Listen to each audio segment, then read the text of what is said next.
सहवर्तीश्वर मंचरे बसिथिबा प्रभुकर अभिषिक्त दास आचार्य उपेन्द्र परिचय तांकर सहधर्मणी मोर शुभेच्छा जनाए अन्य प्रभुंकर दास मैंने जो मैंने स्थान अच्छा से भी मु प्रभु जीशुख्रीष्ट ना शुभेच्छा जनाए आ दुई परिवार बर परिवार कन्यांकर परिवार को मो जीशुख्रीष्ट नाम शुभेच्छा को जनाऊँगी। प्रभु महान सर्वशक्तिमान परमेश्वर से जीवित परमेश्वर आम मध्य अद्भुत कार्य करि गोटे संशोधन करने को चाहे मु सीएनआई बालक नुहे किंतु सुंदरपुर ग्राम रे आह्वान पाई मु सेठी गोटे सान मंडली तत्वधान रे मु प्रभु दर्शन को पाई सेवा करुछि। सो मु प्रभु को धन्यवाद दिए ये सुजोग देइछंती ए विभागर कार्य रे सम्मिलित हेबा पाई आ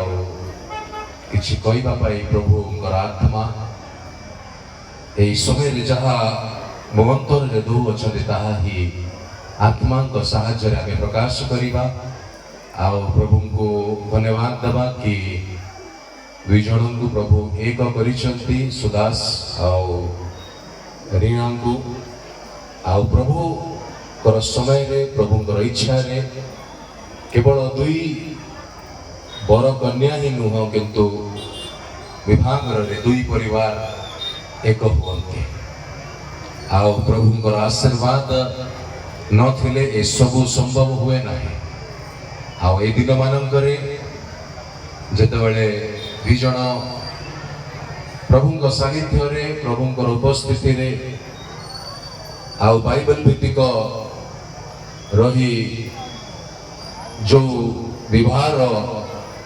से संयुक्त होइछन्ति किछि किछि विषय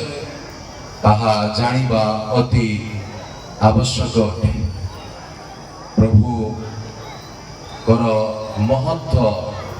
विषयटा आ परमेश्वर उपस्थिति रे रही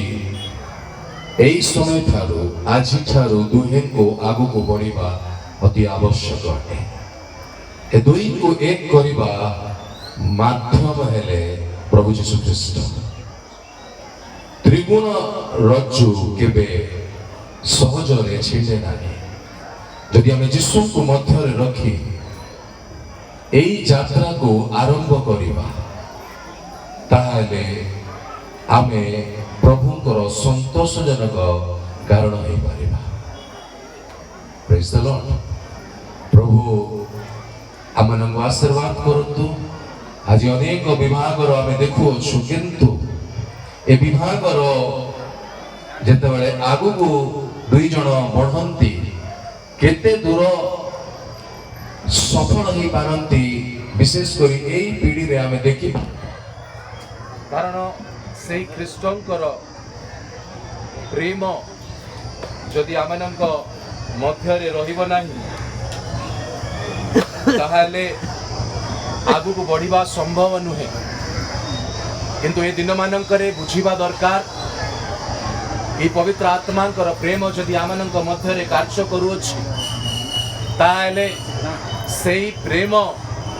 आमनंकु एक करी परमेश्वर इच्छा अनुसार परमेश्वर योजना अनुसार परिवार को गढ़िबा पाई साहाय्य करे। परिवार को आरंभ करिबा समय रे अनेक विषय बुझिबा अति आवश्यक सहिबार शक्ति दरकार। यदि उत्तम भाव रे आमे परिवार को गढ़िबा को चाहूछु ताहाले सब किछि को सहाय करी आगु को बढ़िबा दरकार। आ ख्रीष्टंकर प्रेम यदि आमनंक मध्य रे रहिबो ताहाले प्रभु आमनंको सब अवस्था रे शक्ति साहाय्य प्रदान करती। हालेलुया। Praise the Lord. अल्प वाक्य आमे पढ़ी आमे बर और कन्या को आशीर्वाद करिबा। एफिसियो ताहार 5 अध्याय आओ ताहार 25 पद आगे पढ़िबा ताहा परे 33 पद। हे स्वामी माने ख्रीष्ट जेपरी मंडली को प्रेम कले तुमे मने मध्य सही परी अपना अपना स्त्री मानू को प्रेम कर से तो कहा निमंते अपना को उत्सर्ग कले 33 पद जाओ तुम्हें माने प्रत्येक मध्य अपना अपना स्त्री को आत्मतुल्य प्रेम कर आउ स्त्री मध्य अपना स्वामी को भक्ति करो परस्पर पाई वाक्य अनुसार आदेश अच्छी जमती ख्रीष्ट मंडली को प्रेम करले सही प्रकार निज स्त्री को प्रेम करिवार अछि आ स्त्री भी निज स्वामी को सम्मान देवार अछि भक्ति करिवार अछि एही प्रकार जदि आमे जीवन को आरंभ करिबा जदि प्रेम आधार रहिबो आम जीवन रे दुईक भितर जदि प्रेम आधार रहिबो आ सेही कोनोसी मनुष्यर प्रेम नुह किंतु पवित्र आत्मा को दत्त जो प्रेम जदि आमनकर अंतर रहिबो गोटे सफल परिवार को आमे गढ़ी पारिबा आज अनेक नुआ भावरे जो मैंने विवाह करूचंती बहुत बाट चली पाउना कारण ख्रीष्टंकर प्रेमर अभाव सकाशु आमे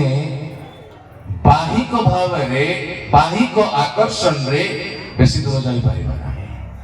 किंतु जदि यीशुंकर प्रेम आमनंग अंतर रहिबो